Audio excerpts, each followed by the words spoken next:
ఖమ్మం జిల్లాలోని మున్నేరు వరదలో బొక్కలగడ్డ రాజీవ్ గృహకల్ప కాలువ ఒడ్డు శ్రీనివాస్ నగర్ జలమయమయ్యాయి. ఇండ్ల సామాన్లు నీటిలో మునిగిపోయి కొట్టుకుపోయాయి. ప్రపంచానికి వార్తలు అందించే జర్నలిస్టుల ఇండ్లు సైతం వరదలో చిక్కుకున్నాయి. వరదలో చిక్కుకున్న జర్నలిస్టు కుటుంబాలను ఆదుకునేందుకు TUWJ నిర్ణయించినట్లు జిల్లా అధ్యక్షులు ఆదినారాయణ తెలిపారు.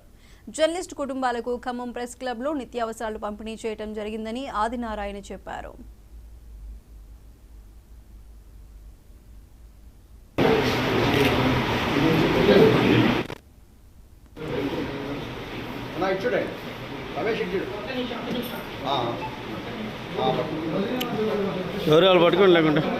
దాదాపు 8 మంది జర్నలిస్టులు మొత్తం కూడా ఏదైతే కుటుంబాలు మొత్తం కూడా ఒక రకంగా వీధిన పడ్డాయి. దీని నుండి జర్నలిస్టు యూనియన్గా ప్రధానంగా TJFగా మేము అందరం కూడా స్పందించి ఏదైతే సర్వం కోల్పోయినటువంటి ప్రజలతో పాటు జర్నలిస్టులు కూడా ఉన్నారు, జర్నలిస్టులను ఆదుకోవాలని యూనియన్ బాధ్యులుగా మేము వాళ్ళకి తక్షణ సాయంగా వాళ్ళకి బియ్యం సరుకులు పంపిణీ చేయడం జరిగింది.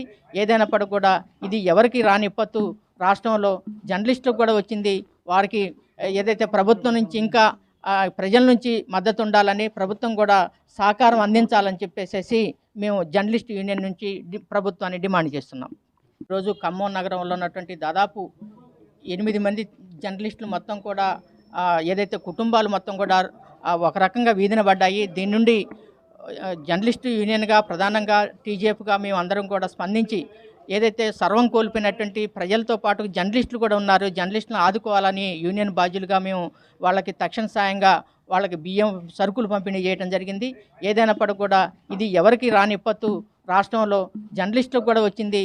వారికి ఏదైతే ప్రభుత్వం నుంచి ఇంకా ప్రజల నుంచి మద్దతు ఉండాలని, ప్రభుత్వం కూడా సహకారం అందించాలని చెప్పేసి మేము జర్నలిస్ట్ యూనియన్ నుంచి ప్రభుత్వాన్ని డిమాండ్ చేస్తున్నాం.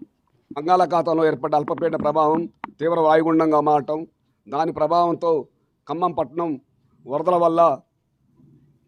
వరదల్లో చిక్కునిపోయి కకావికలమైపోయింది. ఖమ్మం పట్టణంలో సగం ప్రాంతం వరదల్లో చిక్కుని ఇళ్ళు కోల్పోయారు, నిర్వాసితులయ్యారు. కనీసం ఇంట్లో సామాన్లు కూడా తెచ్చుకోలేని పరిస్థితుల్లో అన్నీ కొట్టకపోయినాయి. అందులో భాగంగానే మన జర్నలిస్టులు కూడా బొక్కలగడ్డ ఆ ప్రాంతంలో మున్నేరు పరివాహక ప్రాంతంలో ఒక 6 జర్నలిస్టులు అక్కడ అద్దెలకు ఉంటున్నారు. వాళ్ళ ఇళ్ళు కూడా కొట్టుకుపోయినాయి, సామాన్లు కొట్టుకుపోయినాయి, సర్వస్వం కోల్పోయారు. వాళ్ళకి తీవ్రమైనటువంటి ఆర్థిక నష్టం జరిగింది. కనీసం తినడానికి తిండి కాదు కదా, ఒంటి మీద ఉన్నటువంటి బట్టలతోనే వాళ్ళు బయటికి రావాల్సిన పరిస్థితి ఏర్పడింది. ఈ నేపథ్యంలో Telangana union of working journalist state president Allavanarayana గారు మన జర్నలిస్టులు ఆదుకోవాలని పిలుపునిచ్చారు.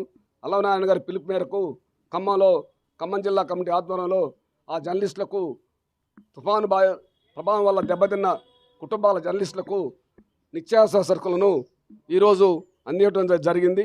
అంతేగాక ఇంకా మన సోదర జర్నలిస్టులు ఎవరైనా ఉన్నా వాళ్ళని కూడా ఆదుకుంటాం. అది మన యూనియన్ మొదటి నుంచి కూడా మనకు యూనియన్కి ఒక లక్షణం ఉంది. ఆర్థికంగా దెబ్బతిన్న జర్నలిస్టులు కానీ, ఆరోగ్యరీత్యా దెబ్బతిన్న జర్నలిస్టులు కానీ మనం మొదటి నుంచి ఆదుకుంటున్నాం. అందులో భాగంగానే ఇవాళ ఈ సేవా కార్యక్రమాన్ని కూడా నిర్వహించడం జరిగిందని తెలియజేస్తున్నాం. బంగాళాఖాతంలో